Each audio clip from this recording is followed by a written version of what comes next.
ഓം ശ്രീ ഗുരുഭ്യോ നമ. ലണ്ടൻ. ബാല്യം മുതൽ ഒരു ഗുരുവിനൊപ്പം ആശ്രമത്തിൽ വളർന്ന അവിടെയുള്ള ഒരു കുട്ടി. അവൻ്റെ 16-ാമത്തെ വയസ്സിൽ അവൻ്റെ ഗുരു സമാധിയായി. അതവനെ വല്ലാത്ത നിരാശയിലാഴ്ത്തി. ക്രമേണ മദ്യവും കഞ്ചാവും അവൻ്റെ ജീവിതത്തിലേക്ക് കടന്നു വന്നു. അവനതിന് അടിമയായി. ചില സമയം പൂർവ്വ സംസ്കാരം, ഗുരു കൊടുത്ത സംസ്കാരം അവനെ രക്ഷപ്പെടാൻ പ്രേരിപ്പിക്കും. പക്ഷേ അവൻ അപ്പോഴേക്കും ആ ദുസ്വഭാവത്തിൻ്റെ ചക്രത്തിൽ പെട്ടുപോയി. അവനത് കുടഞ്ഞു കളയാൻ ശക്തിയുണ്ടായില്ല. രക്ഷപ്പെടാനായി അവൻ്റെ അന്തരംഗം കൊതിച്ചുകൊണ്ടിരുന്നു. ഈ സമയത്താണ് അമ്മ ലണ്ടനിൽ ദർശനത്തിനായി എത്തുന്നത്. അവൻ എങ്ങനെയോ അമ്മയുടെ ദർശനത്തിനെത്തി. അവൻ ചെല്ലുമ്പോൾ ദർശന ഹാളിൽ സുനാമിയുടെ രംഗങ്ങൾ പ്രദർശിപ്പിക്കുന്നുണ്ടായിരുന്നു.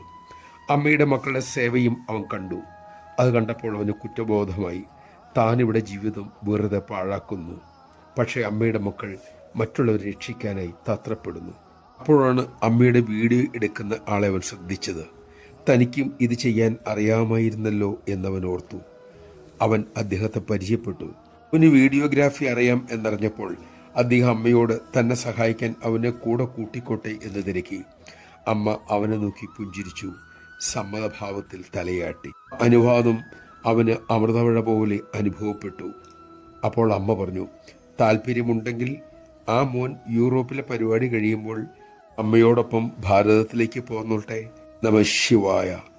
ഒരു ജീവന്റെ ആഗ്രഹം തീവ്രമെങ്കിൽ ഏത് പടുകുഴിയിൽ നിന്നു പോലും അമ്മ ആ ജീവനെ ഉയർത്തിയെടുക്കും, രക്ഷിക്കും. പിന്നെ നമ്മൾ എന്തിനു ഭയപ്പെടണം? സമ്പൂർണ്ണം അമ്മയെ ആശ്രയിക്കാൻ നമുക്ക് സാധിക്കട്ടെ.